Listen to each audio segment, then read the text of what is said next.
உன்னுடைய கட்டுமனையை சுற்றி பார்க்கும்போது உன்னுடைய பூர்வீக இடத்துல நம்ம இருக்கவே வேண்டாம், வேற இடம் போயிடலாம் அப்படின்ற ஒரு முடிவுக்கு நம்ம கிட்ட வந்திருந்தேன் இல்லையா? வெளியெல்லாம் போய் பார்த்தாச்சு, எதுனா தீர்வு ஆகல. இருப்பிடத்தை விட்டு நம்ம வெளியேறியே ஆகணுன்ற ஒரு இக்கட்டான நிலையில என்கிட்ட வந்தீங்களா இல்லையா? ஆனா அந்த கருப்பசாமி அந்த இடர்பாடுகளை ஒதுக்கி கொடுத்து உன்னை நான் அதே இடத்துல உட்கார வைக்கிறேன்ப்பான்னு சொன்னேன். உட்கார வச்சுனா உட்கார வச்சு இப்ப இடையூறு உனக்கு இருக்குதா?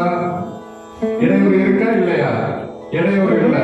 அடுத்த பூர்வீக இடத்துல நம்ம உட்கார வேண்டாம், வெளியேறலாம் அப்படின்ற ஒரு மனநிலையில என்கிட்ட வந்தீங்க. அந்த மனநிலையில மாற்றி கொடுத்து அந்த வீட்டில் இருக்கிற பிள்ளை சுழற்சியை ஒதுக்கி கொடுத்து அதே முறையில உட்கார வச்சாச்சு. ஆனா 2 பேரும் ஒரே வீட்டில் இருக்க வேணாம் அப்படிங்கிறத என்னுடைய உத்தரவாக இருந்தது.